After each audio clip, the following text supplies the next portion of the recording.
good afternoon, magandang hapon po. Ako po si Patty Pasion and welcome to today's MovePH Webinar, where we will discuss the impact of the coronavirus pandemic on our overseas Filipino workers' employment and welfare.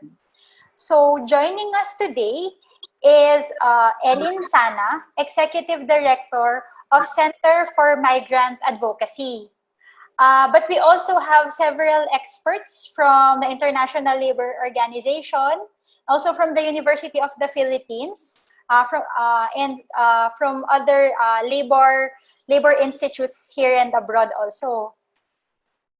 So our discussion will be in a Q&A format to be led by our moderator, Professor Carmel Abaw of the Ateneo de Manila University's Department of Political Science. So, nakapagpakilanlanan na po tayo, no? So, ang request na lang po natin, I know that you will have several questions as we go into this discussion. So, you can chat your questions and later we can read them out or call you. So, when we call you, you can turn on your audio and video. So, this webinar will be streamed on Rappler's channel and website 2 to 3 days after this event. So let me now welcome our moderator, Professor Carmel Abaw. Thank you, Patty. Magandang hapon po sa ating lahat. Ako po si Melay, tawagin niyo akong Melay. I'm very happy to be here today. Thank you to Rappler for this opportunity. No? At the same time, thank you to Ellen Sana, to our resource persons, Ellen Sana of CMA, and hopefully si OWA admin Hans Kakdak will still be able to join us, no? Patty? So thank you everyone who registered and are now on board this conversation. So we actually have a lot to cover today. For time management purposes, I asked our two speakers, actually si Ellen at si Hans, nakausap ko beforehand, to just focus on three things. No? One is the assessment of impact, two, current interventions, and three, ways forward. So sa open forum, inaasahan na doon din iinog yung ating pag-uusap. So for the assessment part, I suggest that we start with a review of the numbers. Kaya maganda sana dito si Hans, magandang tanungin, ilan na ba talaga sa mga kababayan natin na nagkasakit? Ilan ang namatay? Ilan ang nagre-recover? Ilan ang nawalan ng trabaho? Ilan ang umuwi? Ilan ang stranded? Ilan ang nawalan ng sahod? Magkano ang nabawas sa remittances? I think it's important to ask these questions kasi we need to know the extent of impact. But of course, numbers don't speak for themselves, so we also have to look at the narratives. We really need to ask what's happening on the ground. So, kumusta ba talaga yung ating mga OFW? I assume OFWs share the same level of uncertainty and vulnerability, pero I guess there will be differences across industries and occupations. Iba din siguro sa land-based at sea-based, iba across genders, across age, specific populations. Yung sa second part on current interventions, we'll have to start with government programs. For sure, mapag-uusapan natin itong 1.5 billion peso AKAP fund. It will be a good opportunity also to talk about implementation issues. Okay? Of course, it will also be good to talk about how OFWs are helping themselves and helping each other.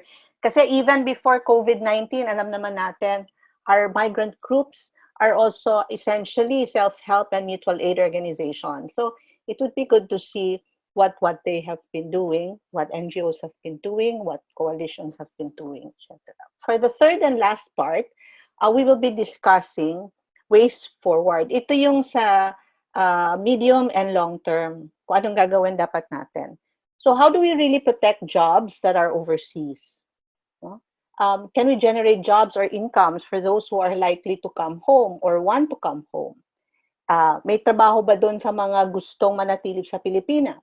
Tapos, of course, very recently, yung katanungan, tama ba yung pulisiya na pagbabawal yung ating mga, pagbabawalan yung ating mga health workers na mangibang bansa?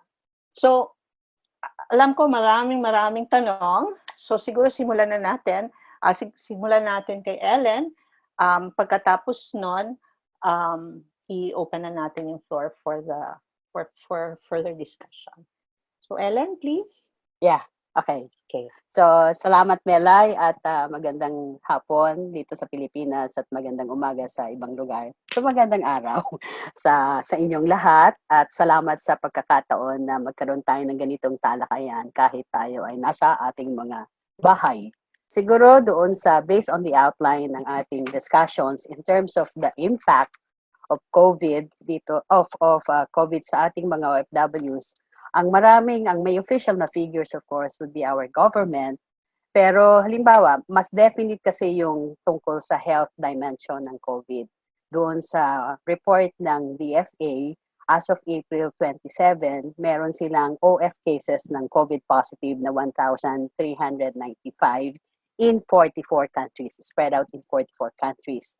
Dito sa 1,395, 829 are undergoing treatment, 380 have recovered or have been discharged from the hospitals.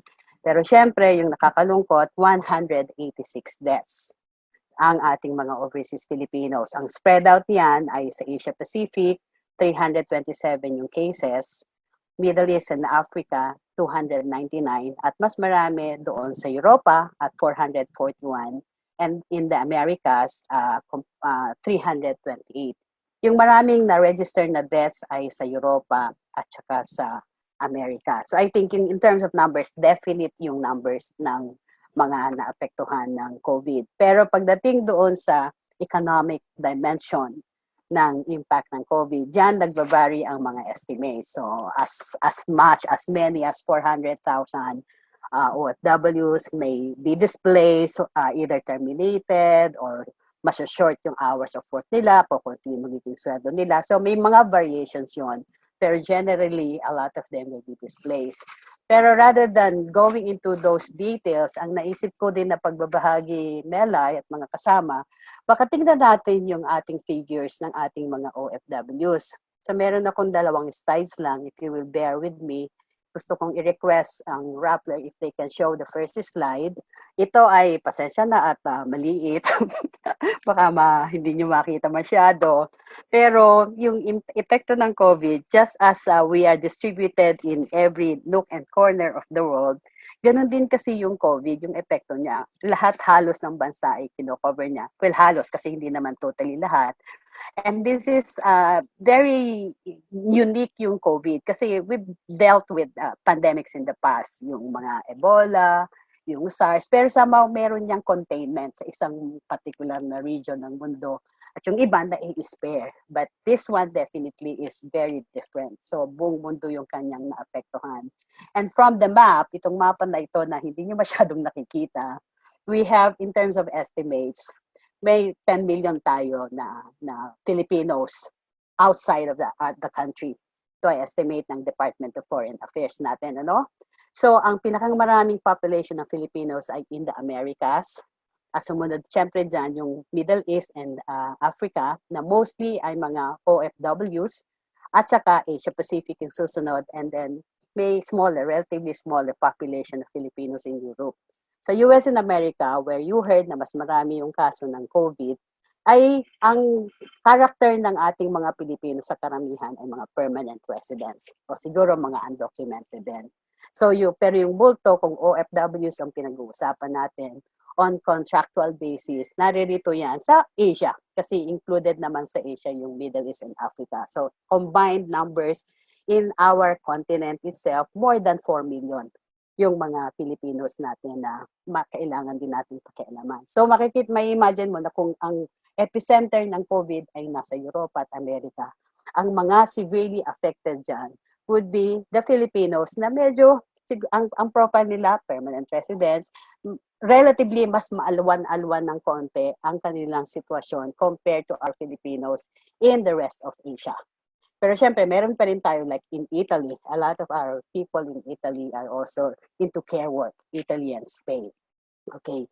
Ngayon, dinagdag ko tong, pag kinombahin mo yung picture na yan with the distribution of our workers in terms of gender and occupation, itong nasa baba na figure, makikita mo na ang mga skills natin, ang kababaihan ay mas marami in terms of numbers. Hindi nyo masyadong kita itong nasa baba na slide. In terms of numbers, mas marami, 1.2 million ang women compared to 1 million, more than 1 million na kalalakihan. So ang issue dito, pagdating sa anong epekto ng COVID, particular sa kanilang mga trabaho, almost 60%, 58.7% ng ating kababaihan ay nasa elementary occupation. Ang kino-cover niyan ay domestic work, tsaka caregiver siguro.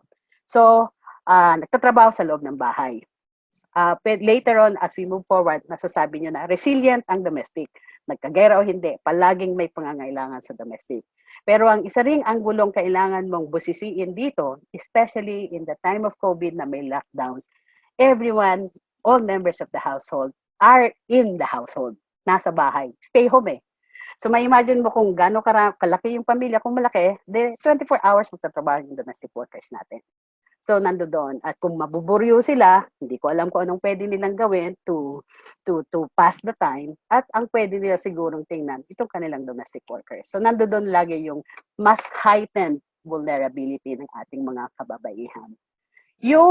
And that's, we're talking of 58.7% of our women. But apart from those in the elementary occupation ng mga kababaihan, meron ka ring significant number na nasa services and sales sector. Yung services and sales sector, meron diyang essential services. Siguro yung mga, lalo ngayon, frontliners yung nasa groceria, kailangan nila doon. Pero meron ding, halimbawa, nasa mall ka, ikaw ang tagabantay sa toilet. Diyan din nakita ko yan, halimbawa, sa Qatar, yung kanilang Islamic Museum, may ina-employ yung mga workers na ang trabaho ay maglilinis ng ano. So yun, it can be totally reduced or drastically reduced yung number of workers in the non-essentials. Those services that are considered at the moment because of social distancing, which is mandatory, hindi muna. Kaya maraming magsasara. Maraming magsasarang mga tindahan ng signature brands, etc. At ang marami sa kanila, mga Pilipino. Receptionists sa hotels, at yung mismong hotels, yung guest nila siguro, kukunti na o kung hindi pa nagsasara yung kanila. Kasi hindi muna sila mamamasyal yung mga taong mayayaman.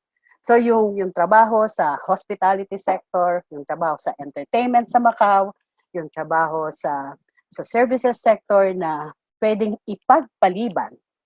At kasi hindi ka naman mamamatay pag hindi mo yung ginawa, yan yung severely affected. And we have a significant percentage for both men and women. 18.6 for women and 19% for our men. Of course, the other categories of workers, yun yung mga professionals na siguro, they definitely will be affected. But as we know, those in the food sector and those in the health sector, more or less magiging malaki ang demand sa kanila. So, hindi pa masyadong yun ang ating kailangang pagtuunan ng pansin. But combine the whole numbers, you're talking of 992,000 women migrant workers, in both the elementary occupation and services and sales.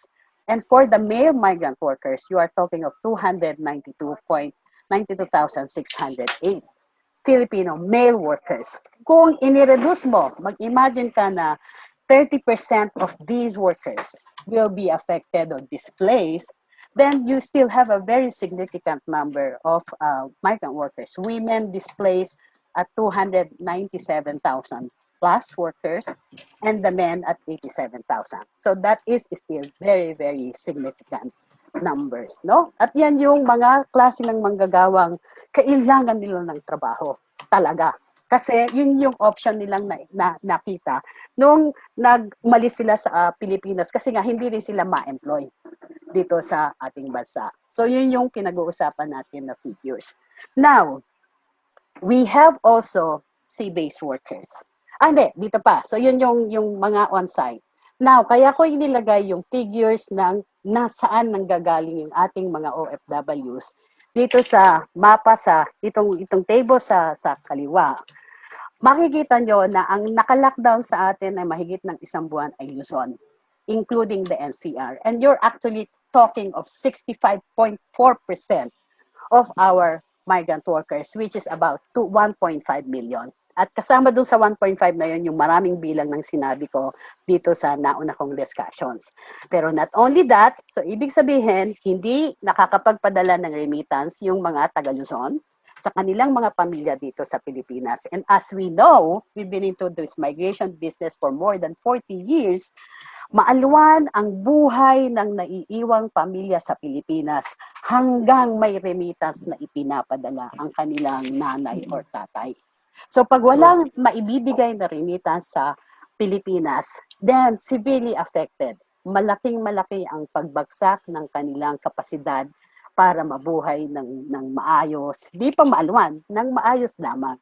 So yun yung isang malaking issue na dahil ang lockdown mo ay Luzon, ang laki ng epekto sa mga pamilya at sa mga migrants na nasa Luzon, which comprise more than 50% of our OFWs. So ito yung significance ng tatlo. Now I go to the second slide, which is on the seafarers. And as we know, ang isang very obvious kaagad na epekto ng COVID ay sa ating mga marino. You will note, this is an old figure kasi hindi ko makita na masyado sa POA yung pag-distinguish. Pero take note yung non-marine. Non-marine ay hindi mga marino. So yan yung mga cook, nasa cruise ships, pero nasa iba pang mga barko, bulk ships and passenger ships ang karamihan dyan. So bulk yung mga nagtatransport ng mga grains, ng kung ano-ano, at saka meron ka rin mga container na cargos. So makikita mo na in terms of the repatriated migrants, seafarers, nagsimula tayo mag-repatriate, more than 12,000 ng repatriated ay mga seafarers. So hindi lang yan, combine 16,000 na yon base sa ulat ni Yusek Sara kagabi. 16,000 yung nakauwi ng seafarers. Combined yan, pero largely galing sila sa bulk ships at saka sa cruise ships. So, ganun kalaki yung epekto. And you can see the numbers for yourselves. At nasa saan ang ating mga marino? Lumalabas naman yan ng Luzon. Nasa Region 6 and Region 7. Yung mga marino. So, kung madidischarge yung mga yan, you can imagine, may epekto yan sa kanilang mga pamilya, sa kanilang komunidad, and in which case, you're talking of Region 6 and Region 7. Hindi siya naka-lockdown as we are in Luzon, pero meron niyang malaking significant na epekto, economic and otherwise. So yun yung nais ko na ipakita dito sa table na ito in terms of the impact of COVID. It's very malalim ang epekto at malawak ang epekto. So you're not only talking of those that are directly displaced. The other point in terms of the affected, yung issue ng 2 more points. We're talking largely of OFWs, but we also have a significant number of overseas Filipinos permanent residents na marami nasa Amerika at sa Europa na stranded din sila, yung kanilang mga trabaho din ay apektado. At technically, nahihirapan din sila maka-avail ng programa. We will discuss the interventions later on. Kasi yung pagiging hindi nila OFW na hindi rin sila nagko-contribute sa OWA Welfare Fund. So we will try to discuss that, but let's factor that in to complete the picture. And lastly, in terms of the impact, yun yung directly sa COVID. Pero we continue to receive requests for assistance dahil namatay yung asawa niya. Sasabihin mo, hindi man yung COVID-related. Ang general na mood ng gobyerno natin sa pag hindi siya life and death, pwede bang set aside muna natin, can they wait? Pwede naman siguro sa first week mag-intay yung mahaba ang yung typical na reklamo. Inaabuso po ako, ang haba-haba po ng hours of work ko, hindi na po ako nakakatulog. And you can imagine, lahat naka-lockdown, all the members of the family are there, at malapit ng mag-Ramadan o nagsimula ng Ramadan. So yung sitwasyon ng isang domestic ay hindi mo may imagine sa panahon ng COVID. So I think while sa una sigurong wave ng pag-respond natin, lalo na yung ating mga posts, ay we prioritize yung mga COVID-affected. Dahil ito ay magtatagal, hindi natin pwede lang iset aside na, makakaintay ka naman kung may emergency ka sa Saudi, please call 99 o 199. So pwede naman yun. Kaya lamang, mahirap yun pag nag-iisa yung ating mga kababayan. So, overstress yung ating tao sa post, we know that, pero mahalaga na lahat ay nako-cover natin dito lalo na sa panahon ng ng emergency nitong COVID na very widespread ang kanyang epekto. So yun lang siguro muna for Yes. now. Ellen, thank Okay. you. Can Thank we... you, Ma'am Melay. Wait, Yes. let me just acknowledge that let's welcome Admin Hans. Admin Hans is already here. Hello, Admin. Yes, magandang hapon po, sir. Just to also refresh po, we have 82 participants. We have several labor advocates in this Zoom meeting room. And we also have Sir Hossein Macarambon from ILO and Mr. Rex Marlo Varona from ILO Safe and Fair Migration Project. We also have Professor Jean Encinas here of UP Franco of UP Diliman, and our labor reporter Aika Ray is also here. So magandang hapon po, admin, and I will bigay kay Ma'am Melay yung floor to repeat the questions so that admin Hans can respond. Sige. So, Admin Kakdak, good afternoon. Welcome. Hindi ko alam kung naabutan mo ba yung sharing ni Ellen, pero basically what we're trying to discuss, diba, are three things. One, yung assessment of impact. So maganda baka ma-validate mo or mag-comment ka dun sa mga nabanggit na ni Ellen na may specific impact ito or different impacts based on region, on gender, etc. No? At iba din yung sea-based at land-based. Siguro kung meron ka rin update about yung impact sa health, no? Ng mga OFWs natin.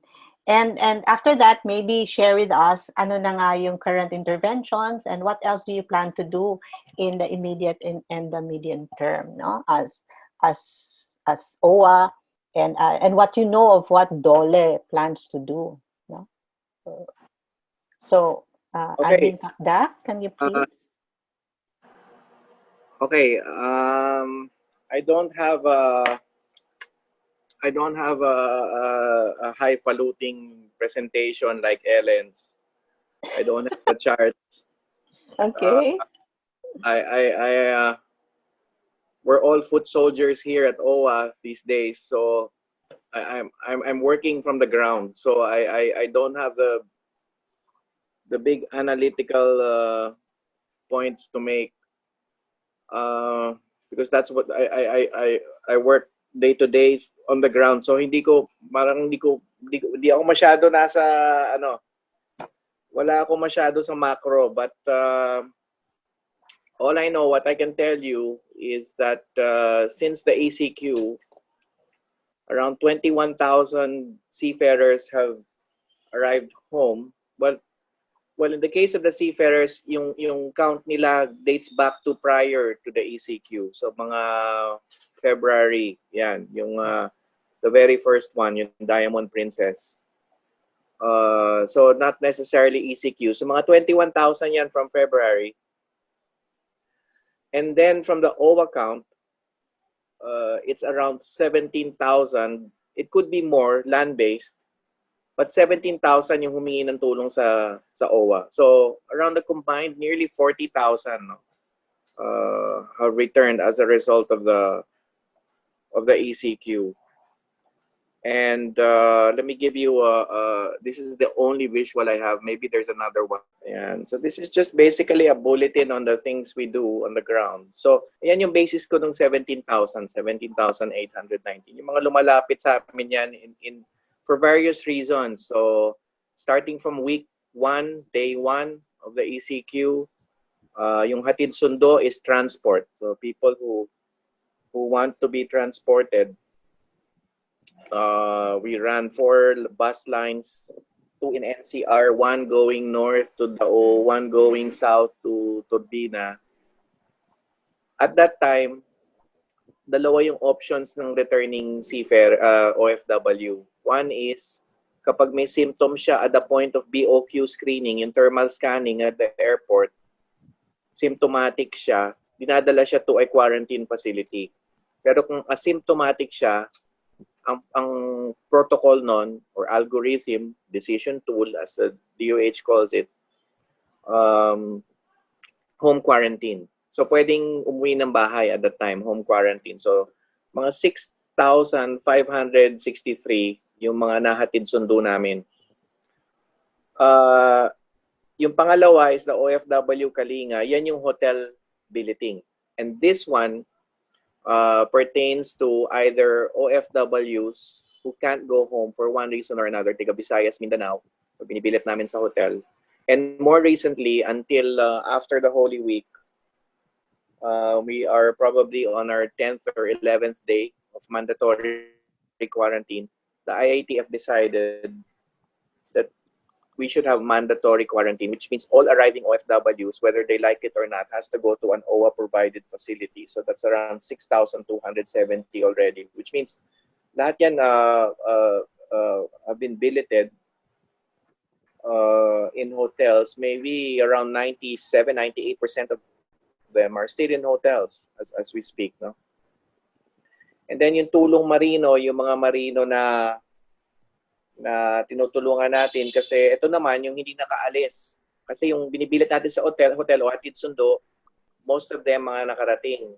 Itong tulong marino, yung mga hindi nakaalis, yung paalis sana pero nadatnan ng ECQ. So tulong marino kasi most of them are seafarers, pero meron din dyan mga land-based. So yun lang ang share ko na visual which illustrates yung mga tinutulungan natin sa OWA for the last 7 weeks or so. From that visual, I can make some little conclusions about the ECQ and how it has affected OFWs. One observation I have is yung mga countries where there has been a lockdown experienced the most difficulty on site. Halimbawa sa Saudi o sa UAE is not on lockdown but they have been prevented to leave kasi limited ang flights. Yun ang they're experiencing or they're carrying the brunt of the crisis kasi yun nga wala silang trabaho. And at the same time, nahirapan silang bumili ng pagkain. Kaya we do provide food assistance. May mga food assistance drives tayo every day sa polos and mga welfare officers natin distribute food. So dito, syempre meron din tayo, no? Kasi nga, yung billeting sa hotels and tulong marino, we provide food to yung tulong marino, I think I forgot to explain na ang main tulong dyan is we provide food. Parang feeding program yan sa mga stranded seafarers in Metro Manila. Dinadala namin sa dorms. In fact, ngayon galing lang ako sa dorm. So, dinadala namin sila sa dorms, boarding houses, ganyan, wherever they may be. So, yung issues on site, mainly yung access nila to basic needs like food and other types of necessities due to yung restrictions nila doon of movement, no? Sa Saudi, it's a 24-hour curfew. But I just heard this morning from one of my welfare officers there na medyo linuwagan ng konti ng Saudi yung kanilang 24-hour curfew. Of course, Italy is on total lockdown. So there you have another case where OFWs are hard-pressed to earn a living and to provide income and provide food, no? So many of these OFWs have been demanding to be repatriated, pero ang problema, for instance, in Italy, merong lockdown nga doon. The other observation I have is sa seafarer side, one of the hardest hit talaga dito will be the cruise ship industry, the cruise line industry. They really took a hard hit kasi medyo, di ba yung image nila medyo na-tarnish dahil yun nga, yung infections and kasi ano yan eh, di ba? There was a time na kahit na kumakalat na sa Asia, tuloy pa rin sila sa North America and Europe eh. Hindi sila huminto kaagad eh. So that caused some problems. May mga cases sa Australia, for instance, or sa Holland na may mga infected cruise ships. Of course, sa Japan, yung famous case ng Diamond Princess. So the 21,000 and counting, kasi 21,000 nakauwi na cruise ship workers and maybe 10,000 more, so 31,000. And could be more, really, that's just a conservative estimate. Will basically be grounded here because they will have to wait for the time when they will have a chance to reboard. Ang projection sa cruise ship industry, not this year, bago magsimula ang cruise lines. So it will take time for them to finally cruise regularly. So we have to really be prepared, no, in terms of yung the cruise ships. And speaking of displacements or job losses, we also have to look out for the land-based sector, and the projections here are far greater. Kasi if you're looking at winners and losers dito sa ECQ, so may winners ka, yung mga nagbebenta ng medical supplies, ganyan. Yung mga nag-online, yung mga ganon, online food or whatever. Yung mga sa TV, yung mga cable TV shows, yan ang mga winners. Ang news, no, parati namang winners. Rappler parating winner in terms of news. So pero there are more losers, di ba? Kasi they can't operate. So you will have your factories, you will have your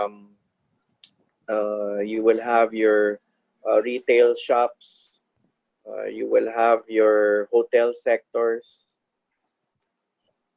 Ang medical field, it's hard to describe them as a winner. They are mostly needed, but of course, with the risk, di ba? It comes at a risk yung ating mga nurses and doctors and health workers abroad.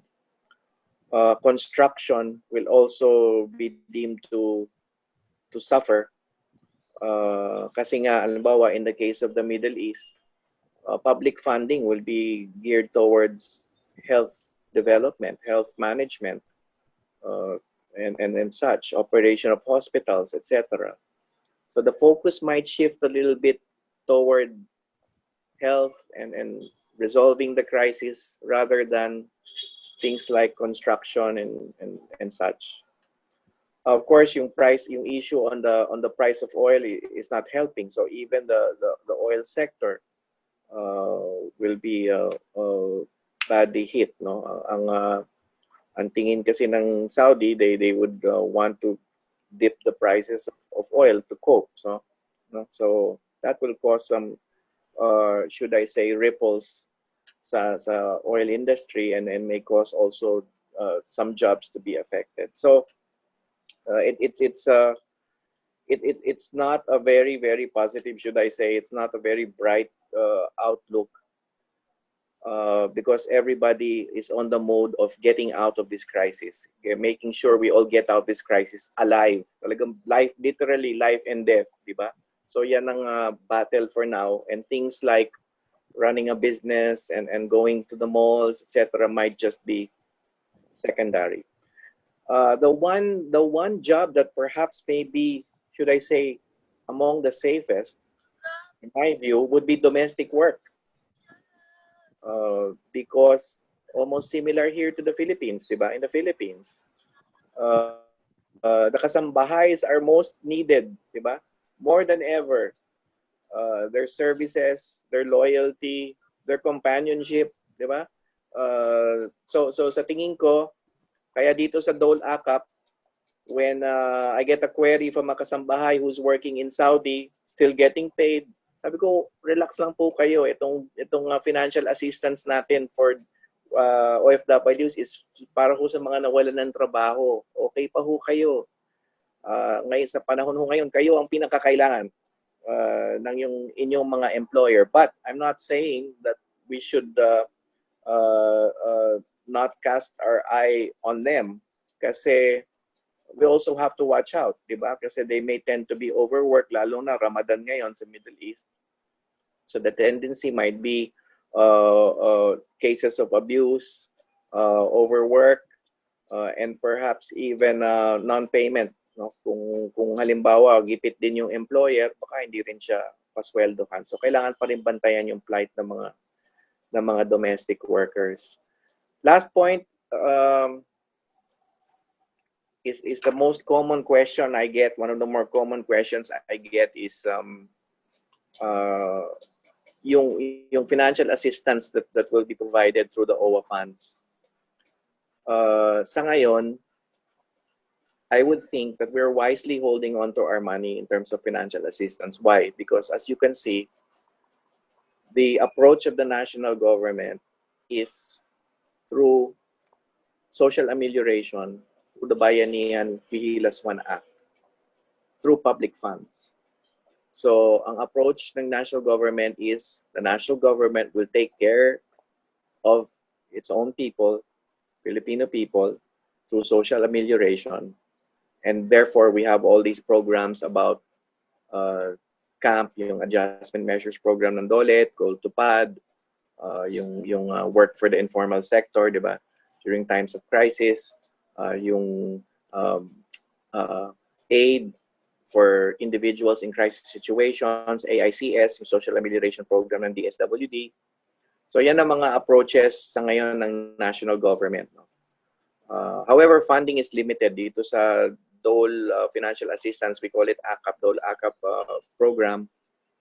We are still going through yung distribution of financial assistance, but the funds will be limited. Mga 1.5 billion lang allocated dito sa financial assistance for displaced OFW. So we're looking toward a second round or a second phase of legislative assistance.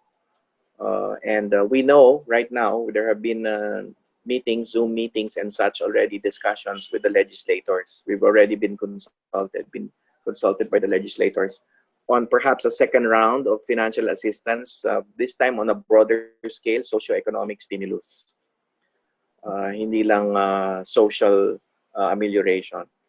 So that's the reason why at OWA we are letting this approach by the national government take its course, and there will be a right time for the OWA funds to be tapped. And in my sense is the money that's needed now will definitely still be needed by an OFW post-lockdown, when it's time to move on from the crisis. When the cruise ship worker stays behind and says, what do I do while waiting for the cruise ship to operate? So that's when perhaps the OWA fund will come in, reintegration, livelihood, and other types of programs. So sasabayan natin yung second round, second wave ng congressional or legislative socio-economic stimulus pagdating nun. So that's just my final point. So maybe there'll just be some interaction with the Q&A. Yeah. Thank you. Thank you, Admin Hans. Before I go lang, kasi Ellen also has some things to say about the interventions, no? May tanong lang ako, Hans, kasi sinabi mo you're not focusing on the macro, di ba? Because you're working on the ground. But what is the macro? I mean, so who's on top of that? I mean, we are very familiar with the institutions of POEA, DOLE, etc. But what has changed since the COVID in terms of your governance? DOLE is working on, we meet just about maybe 3-4 times a week at the DOLE, the officials. So SecBelio has organized committees at the local and OFW levels to look at the current and the post-lockdown scenarios. Mm-hmm. So I just don't want to elaborate on the post-lockdown plans, but there will be a proper announcement for this. But rest assured, it will cover areas with respect to engaging the legislators dun sa socio-economic stimulus package na ilalabas. And then second, yung reintegration programs. Reintegration, post-lockdown, training, retraining scenarios that will transpire after the lockdown. So it's basically the DOLE. So the DOLE is looking at all these scenarios and forms of assistance that can be given. Okay, thank you. Can we go to Ellen first before we open the floor to discussion? Ellen, nakamute ka. Go ahead, Okay. please. Salamat, Melay. So siguro dun sa dalawa pang natitirang questions, very quickly, in terms of the interventions, yung term na gagamitin ko, sana hindi naman sabihin ni admin na highfalutin. Yung ang appreciation ko dun sa response ng gobyerno ay I see a whole of government approach in action and a whole of society. Kasi ito yung mga big words sa migration, whole of government approach and whole of society. Whole of government, you mobilize the different agencies of government, and particularly for the migrants, kasama dyan yung mga post natin sa abroad. So, at may kanya-kanya yung programa. So, DSWD for all the Filipino population in cooperation with the LGUs and the ILG. Pero, ang isang appreciated doon sa DOLE ACAP, it covers all workers, local, informal, documented, undocumented. So I think may ganun kaming pag-appreciate ng principle na yung i-include ang lahat. Of course, you're talking of a small amount, 1.5 billion, which technically, if you multiply it, that's just 150,000 workers. But still, 150,000 is 150,000. Kailangan, malaki yung may 10,000 kang makukuha, yung 150,000 who will qualify for the 1.5 billion. Pero I also have to underscore the efforts of the non-government group. So, admin kami naman po ay hindi lang nagmo-monitor sa sa figures at the macro level.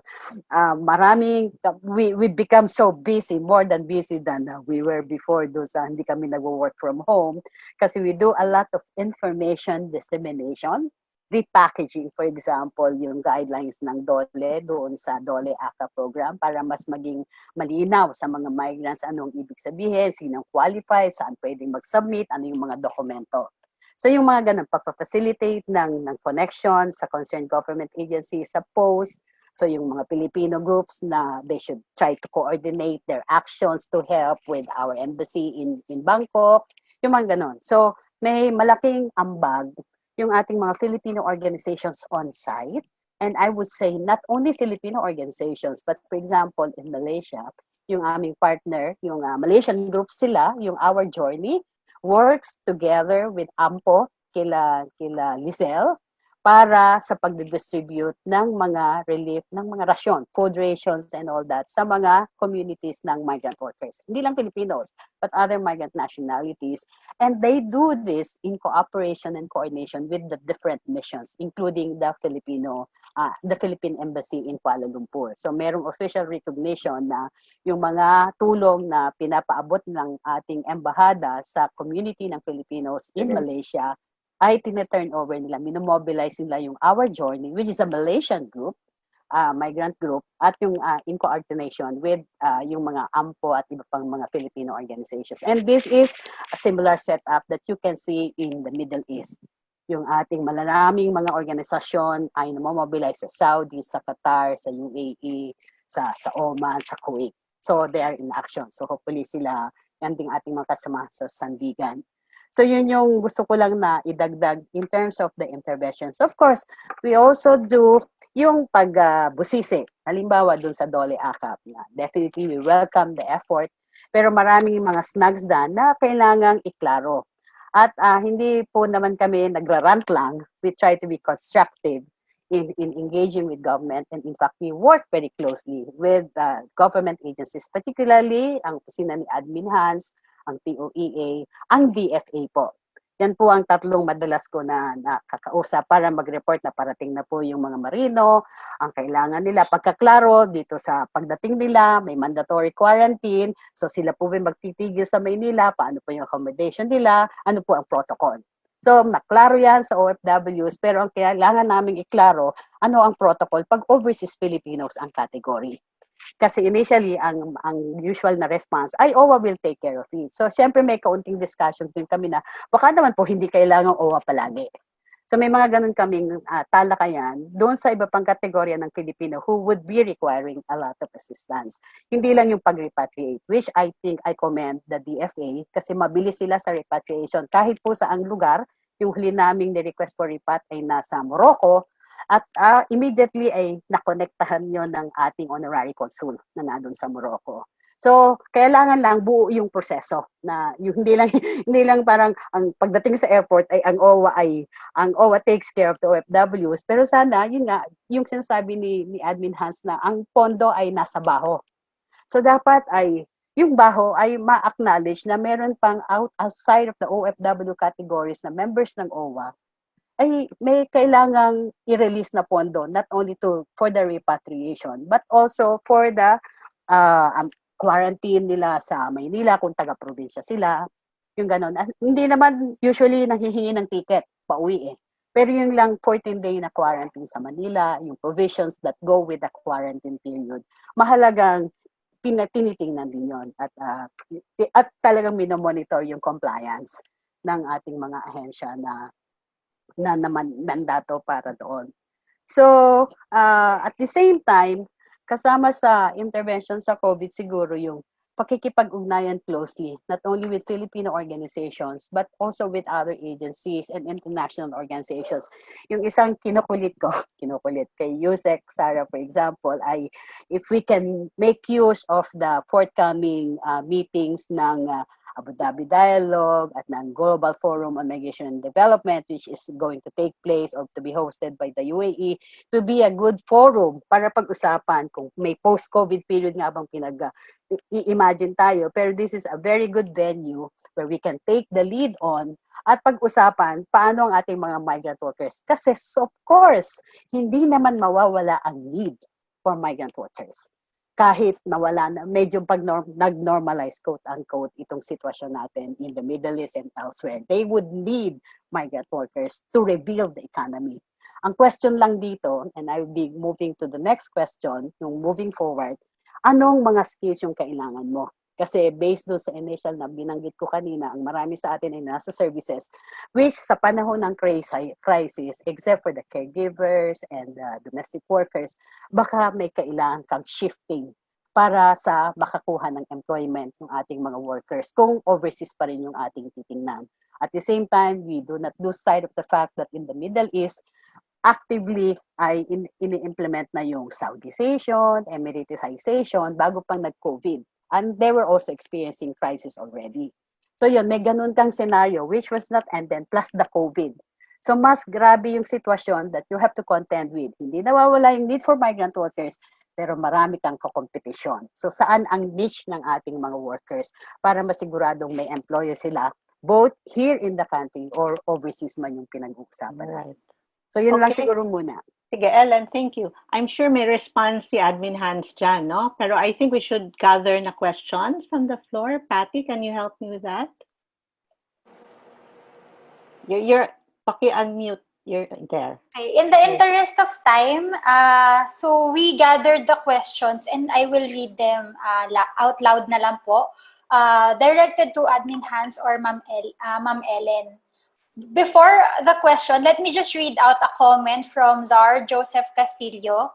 Sabi po niya, live-out and part-time domestic workers may not be as lucky as other domestic workers. Kasi kanina, nabanggit po ni Admin Hans yung pangangailangan pa rin sa domestic workers. He continues that we did some monitoring of the impact of COVID-19 pandemic on workers, and our partners from Filipino domestic workers organizations in Malaysia and Hong Kong say that part-timers cannot go to work. So for those who are not living in the quarters ng kanila employer. So I'll move on na po for a question from Joshua Mata from Centro. The President's latest report indicates that only 15% of the target beneficiaries of DOLE ACAP received aid. But we also know that in some areas, the program have been closed already. Question is, when can the rest of the target beneficiaries get their aid, and what happens to the rest who are not accommodated? Ayun nga, it's the resources, the budget for the first the Bayanihan Heal as One Act obviously is limited. So hanggang doon lang doon sa dinistribute ng DOLE, including both for local workers as well as OFWs, although ongoing pa yun sa OFWs. But we're already seeing na sumusobran dito sa local, kasi ang distribution on-site saka dito sa regional offices ng DOLE at OWA. So nakikita natin na dumoble na yung number of applications in relation to the ceiling. So to give you an idea, mga 50,000 yung ceiling natin dito, nabibigyan ng 10,000 peso assistance, pero umabot na sa mga 120,000 yung application. So we're looking at the second round that I was mentioning, yung socio-economic stimulus na pinaplano ngayon ng Kongreso. So yun ang ating second phase ng assistance. Okay, sir, just to read a related question to that from Hussein Macarambon of ILO. While we have ACAP, do we have disaggregated stats on the number of OFWs filing insurance claims, claiming repatriation cost, subsistence allowance, and money claim benefits? Are they eligible to receive ACAP assistance if they are claiming insurance, especially because they are entitled to these benefits? We need to look at the Insurance Commission. Not so sure about definitely sa repatriation, mainly yung nagpapagana ng repatriation, mass repatriation ng OFWs ngayon is the Philippine government. But we're thankful na in some cases, like in Kuwait and Saudi, for instance, yung kakauwi lang ngayon from Saudi and yung umuwi mga 3-4 days ago, sinagot ng Saudi government. So we're also being helped by the foreign governments kasi it's also in their best interest, di ba, to increase the outflow of non-citizens to control the spread. So libre yung pagpapauwi. But of course, other than that, it's the Philippine government. So for instance, yung pauwi from Italy tomorrow, Philippine government yun. I'm not so sure if the insurance mechanisms under RA 10022 are in play. For instance, yung subsistence allowance na sinasabi pertains to a time while the worker has filed a case over there. So it's in a labor dispute context, not a global pandemic, not in a pandemic context. So I'm not so sure how well utilized the insurance benefits under Republic Act 10022 are. Another thing that might be worth looking into is I know, for instance, that in Canada, parang in-include yung migrant workers dun sa unemployment benefit. I think this deserves looking into. So some host countries have actually come in and help our OFWs. Italy might be another case, lalo na kung yung domestic worker is covered by the National Collective Bargaining Agreement. But of course, that's a whole different issue, di ba, with Italy kasi maraming mga undocumented. So yun, I'm not so sure kung yung insurance benefits under the law, Philippine law, is being tapped or utilized. Oo, thank you, Patty. Ito kasi isa nating participant, hindi daw siya makapag-type dyan sa screen. So baka pwede bang, ang sinasabi lang niya, I think this is in reference to the DOLE ACAP, taga Silicel to, taga Malaysia, no? Yung AMPO sa Malaysia. Marami ding domestic workers na walang bank account sa countries of destination, kaya nahihirapan din sila i-meet yung mga requirements. Tapos, may mga members sila na sumasabit ang pag-upload ng dokumento. At wala rin silang mga proof ng salary slip, kaya ang basically sinasabi nila, baka mas pwedeng untian na lang yung requirements. I think passport and contract would be enough proof. Online passport numbers should be considered. So yun yung gusto lang niya na ipunto dito sa pag-a-avail ng DOLE ACAP. So that's from Lisel of Sec Bello has really liberalized the rules. He first issued, after the main guidelines, he issued an amendment which says, pwede na yung undertaking to substitute yung proof of loss of employment and no work, no pay. Mahirap nga naman patunayan yung no work, no pay, di ba? Unless naka-black and white na sulat ng employer, which is not the case for many cases. So, one is pwede na yung undertaking written statement ng tao kasi ang thinking ni SEC, which is right, just about everybody is displaced, di ba? If you returned home or if you're out there, in one way or another, you are displaced, pwedeng permanently or temporarily in the sense na no work, no pay ka. The other issue ones that the secretary made the other day is for active OWA members, all you need is the passport and the proof that you are within the cutoff. Kasi, syempre, within this COVID crisis lamang, which started in February, I think February 2 is the cutoff. So, if you were displaced, Feb 2 onward, and active OWA member, show a passport, that's it. So, talagang liberalize ni SEC ang rules kasi yun nga, ang thinking niya, it's safe to assume that everybody needs money these days, di ba? Everybody is hard put to spend anything to buy the basic necessities. So, yun. Medyo marami po yung nagtatanong sa chat. You may also want to check the questions and chat with them. Pero sige ma'am, you have an answer. Yeah. Siguro, dagdag lang, yung susuglag dun sa DOLE ACAP, that's true, I agree with Admin Hans. Kasi nga yung appreciation namin dun sa DOLE ACAP, it's a DOLE program. So, labor siya, so para siya sa manggagawa. At walang distinction yung manggagawa.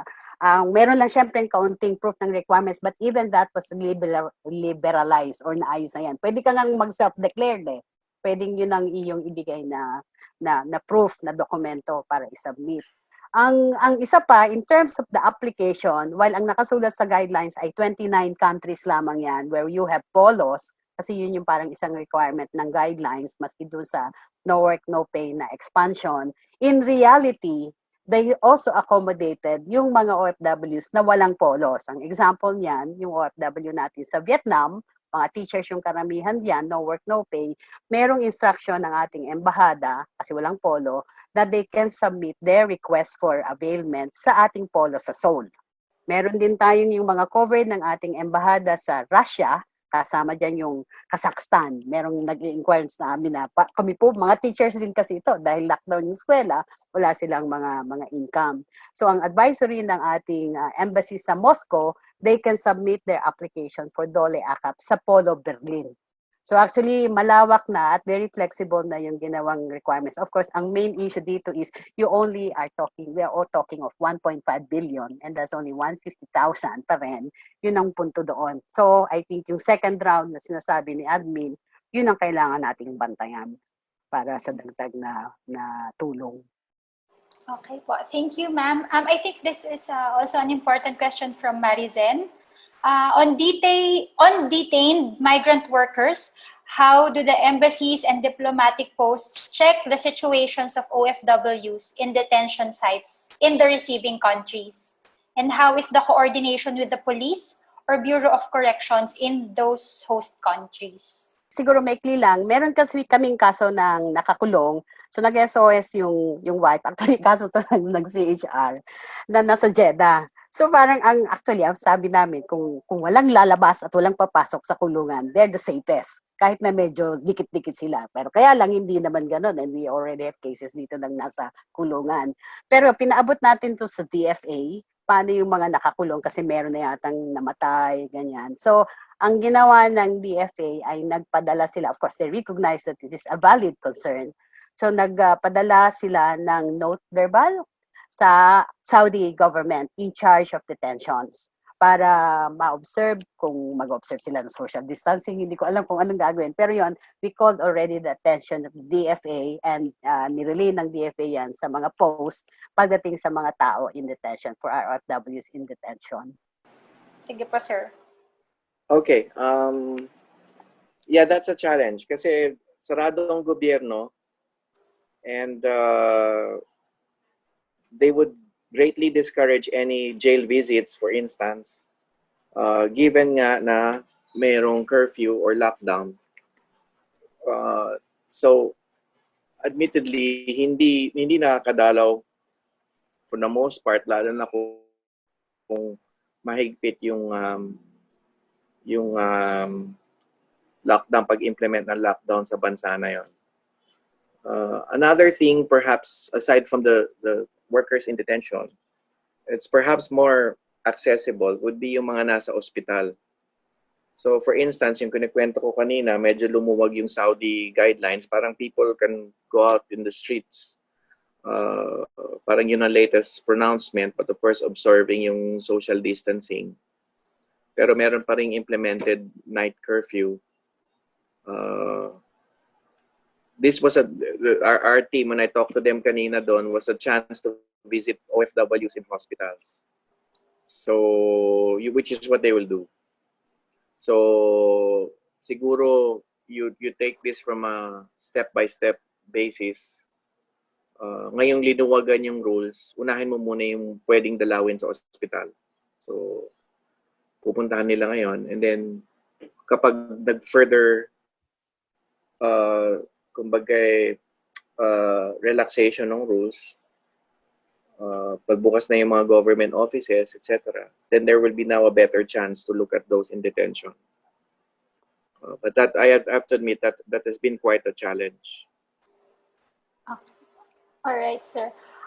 Since we're running out of time, I'll be reading out 3 questions. First muna, ito, from Rex, is there an increase in the cases of violence against women, forced labor, or exploitation among women OFWs during this pandemic? If so, what are the specific measures being provided to address or prevent these? I haven't seen the empirical data, but my own personal observation, it's hindi naman. We're still of course, we still get our fair share of requests for assistance.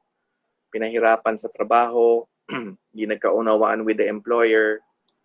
Pero my general perception is hindi prevalent yung abuses that are committed against domestic workers, at least during this pandemic. So, but again, we shouldn't let our guard down, diba? Yun nga, the abuses need not come in visible physical forms, diba? Pwedeng overwork, pwedeng non-payment of salaries, mga ganyan, or shortchanging the worker in terms of benefits. So kailangan pa rin talaga bantayan. But my perception is, kasi we get, my phone gets about lots of requests per day. So parang hindi naman ganun karami ngayon. Most of the issues ngayon ng OFWs are related to no work, no pay, no food, ganyan. Yes, Ma'am Ellen.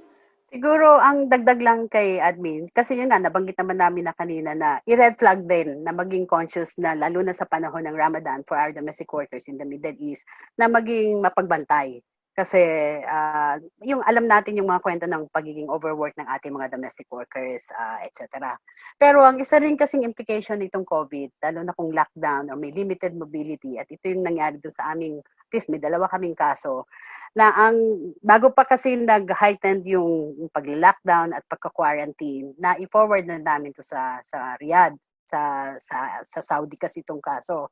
Inabot na siya ng lockdown. So ang pinakang naging abiso na lang ay maghintay-hintay ka muna, para kasi hindi makaalis, even our diplomats, our polos, hindi makalabas. So pero yon, parang at some point pwede mo yung maintindihan. Kaya lang parang anong gagawin mo kung nagpapasaklolo na at matagal na siyang nasa yung overwork, more than 20 hours na pagtatrabaho. So hanggang kailan, kaya yung sinasabi ko kanina na syempre we attend immediately doon sa mga COVID-related, pero eventually kailangang magkaroon na ng setup sa ating post. Alam kong overstretch ang mga tao na hindi rin naman nawawala yung mga complaints na related sa violation ng kontrata. At mag-expect ka rin na sana ay merong immediate din na response. Kasi mahirap pag ang sasabihin pwede bang maghintay-hintay ka muna kasi unahin natin itong mga COVID. Sa unang mga weeks, acceptable yan. At sinabi natin yan dun sa mga naghahabol ng mga ESB. Makakahintay yung ESB kasi nakauwi ka na eh. Pero yung mga immediate na kailangang i-rescue, lalo na yung mga kawimenan, at some point kailangang pag-usapan sino yung mag-a-attend doon sa ganong mga kaso. Salamat. Admin, let me just read a comment from the comment section from Joshua. Unfortunately, the online portal does not reflect the liberalized requirements. And also, he raised a question regarding the issue of the OFW in Taiwan. Now that Taiwan made it clear that they won't agree to have an OFW deported for exercising her freedom of expression, what are the ways forward for Dole and Polo? He's asking if you're in the position to respond to this. No, I'm not in a position to respond to the second issue, yung sa Taiwan. That's a Dole issue. Okay. The first one, then I will just have our people take a look at the requirements. But definitely, in terms of appreciation ngayon, talagang liberal na ang pagtingin. Yes, ma'am. Dagdag lang very quickly. Doon kasi sa Dole AKAP, kung halimbawa, sana, ang isa namin ginagawa, maging habit na pumunta sa Facebook account or website ng concerned embassies. Kasi nandoon minsan, hindi kasi eksakto yung kung anong sinabi ng Dole dito, ay ganun ang itsura niya. So doon mo makikita kung ano exactly, halimbawa, kailangan ng proof na nawalan ka ng empleyo or no work, no pay ka, pwedeng self-declaration, pwedeng attestation ng organisasyon kung ikaw ay kabilang doon. Makikita mo yun sa website.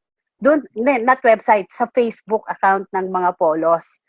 So, kaya ang lagi naming abiso at the end of the day, check the portals. So, kung ikaw ay taga-Greece, check mo yung sa Greece. Kasi marami naman na ngayon ay may mga Facebook accounts. Kasi otherwise, pag general, medyo hindi mo makikita yung mga ganong mga particularities. And we're trying to help in that respect. Yung pag-disseminate ng mga particular na information. Para sa mga taga-Vietnam, ganito po. O para dito, ganito po ang mga instructions. Ang Macau, may sarili ang arrangements. So, doon mo makikita yon. Sir, ito po, last two na po, like, it's related to discrimination po kasi alam po natin na sa gitna po ng crisis na to, may mga nade-discriminate po tayo na workers. To any of the panelists, how can we ensure that the seafarers will not be discriminated once they return in our country or be sent to a quarantine facility? May mga umaangal po kasi na mga residente malapit sa quarantine facilities kung saan sila dadalhin.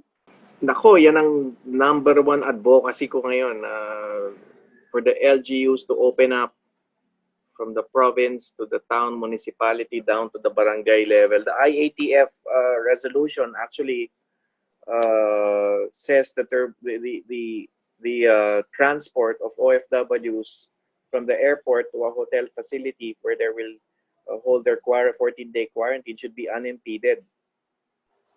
But day in and day out, and this has caused major headaches for us. We have encountered OFWs who say lack of coordination, even if when we had sent the notices.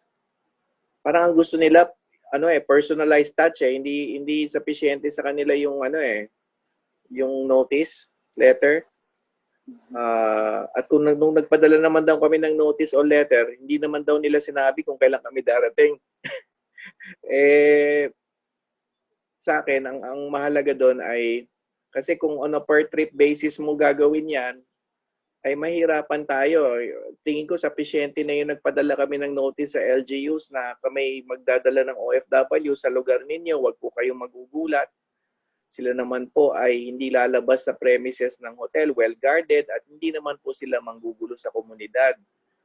So we've been encountering problems left and right. And the other day we had this case in Dian, Batangas, where the barangay, actually we had coordinated with the DILG, the municipality, and the barangay.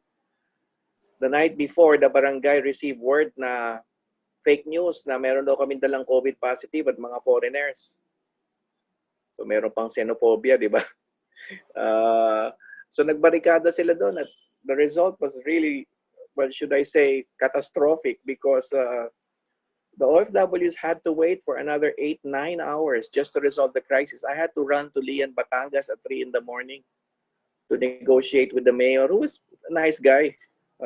Said he was willing to comply with the IATF rules, but we had to dialogue with the barangay where we really had problems in terms of yung binarikada ngayon. So it's really been a huge challenge, and I think we should keep pressing, no? Keep advocating, telling the LGUs na tanggapin niyo po yung mga OFWs na tinatransport natin to Hans, facilities. quick question. Do you not work with the ILG on these issues about LGUs? We work with the ILG, of course. We provide them notices, and then we tell them our next moves, etc. Pero kasi subjective yung term na coordination, di ba? How is coordination good enough? Ayan. May iba-ibang interpretation dyan, hindi. But for us, the notice is enough. But maybe the LGUs are expecting a little tighter coordination. And we also try to emphasize that if you look at the Bayanihan Hilas 1 Act, the national government is even authorized to take over hotels to bring in the workers who will undergo quarantine facility, mandatory quarantine. So we really stand on our authority to transport OFWs who should be free from any kind of disruption or discrimination kapag sila dinadala namin sa hotels. Okay. Admin, actually, wala na po talaga yung time. So, ipapasa ko na po kay Professor Mela yung for last question. But napansin ko lang po sa comments na marami po yung parang very practical concerns. And I think these are OFWs o kung hindi man mga may kamag-anak na OFW na sa ibang bansa pa. May forum po ba na pwede silang mag-send sa inyo ng question para po matanong itong practical concerns na ito? Yes, of course. Please send them over. I just don't have the email of our advocacy group. But I could just forward them to you, Patty. And sige yung po. 1348 hotline natin, nandun pa rin yung 1348 hotline ng OWA. Okay po. Sige po, pwede po namin mai-email. Ma'am Melay, ito Yes. lang po, parang last point lang po. I think you can incorporate it with a ways forward. A question from Susan Ople of Plus F Ople Center. What are the major challenges in the ground that the admin Hans has encountered? And ano po yung hatian ng work between DOLE and OWA? Kadugtong po kasi nito with the ways forward, ni-raise din po ni Joshua yung pagtutulungan po ng civil society. How can NGOs integrate with the operation of DOLE, OWA, and POEA in addressing these concerns? Baka pwede pong ma-integrate natin sa discussion on ways forward. Yeah. I think, Patty, before we siguro ituloy na natin yung pagtanong kasi it cannot be business as usual, diba? So siguro as to close this forum, I think we need to hear from our speakers what's the immediate future like, diba? Are we still going to rely on remittances? Are we going to further migration, etc.? So siguro konting lang sa ways forward. So can we hear it from Hans and Ellen again, just to close this? Ellen, would you like, Hans, would you like to speak? Okay. So ways forward, I think, I think nasabi yung answer to Miss Toots' question, siguro yan yung nakwento ko na yun sa LGUs. But also, to tie this up with your question, Miss Melay, is yung post-lockdown scenario. I think that's the bigger question. hanging over our heads. What happens after all this? All these ground level challenges, day-to-day challenges are granular, I should say, but the bigger picture is what happens after. So yung reintegration programs natin should be in place, and how.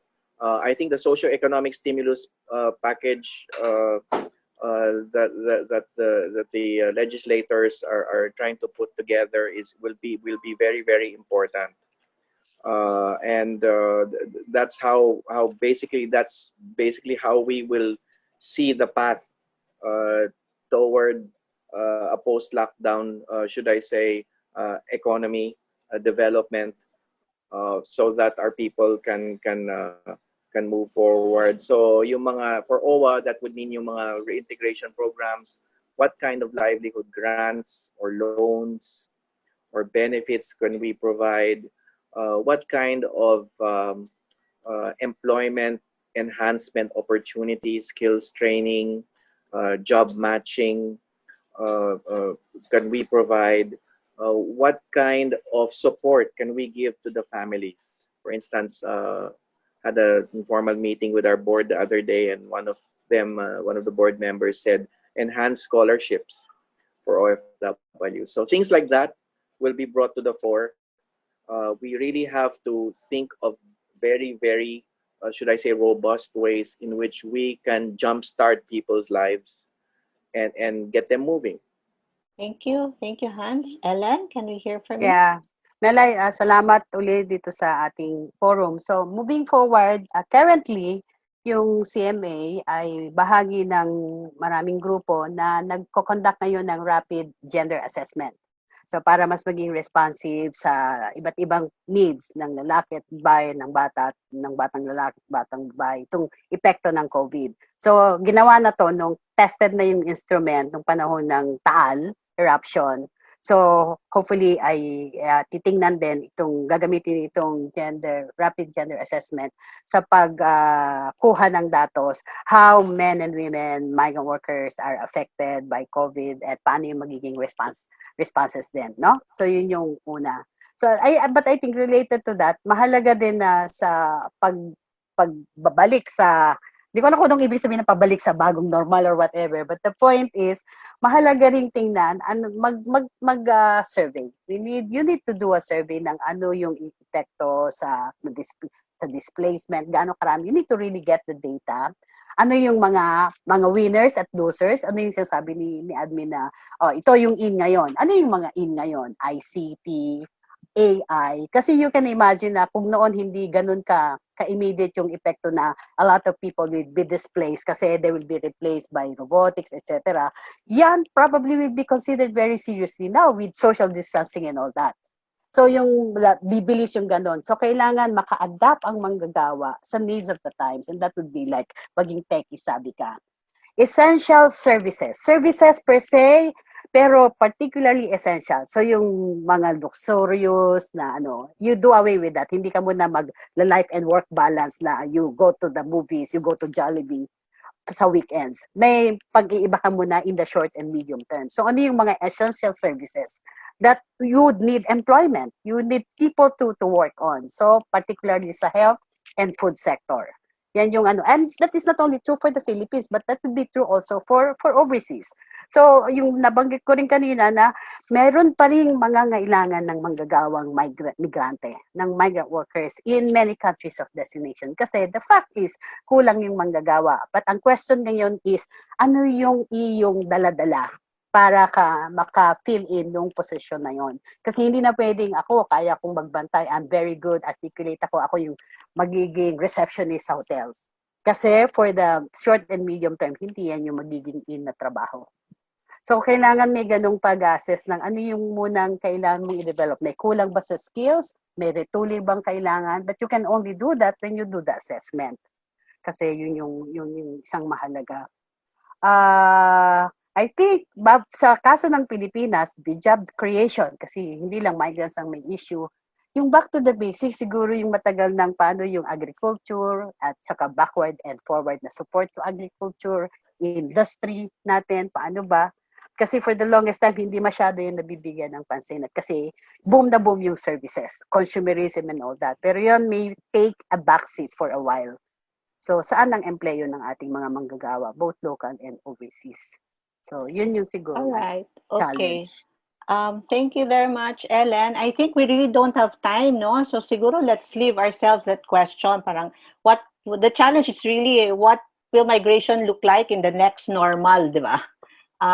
Kasi definitely things will not be normal in the way that we know the old normal. So again, thank you very much to Ellen Sana and to Admin Hans Kakdak. I hope we will have more conversations, no, about this.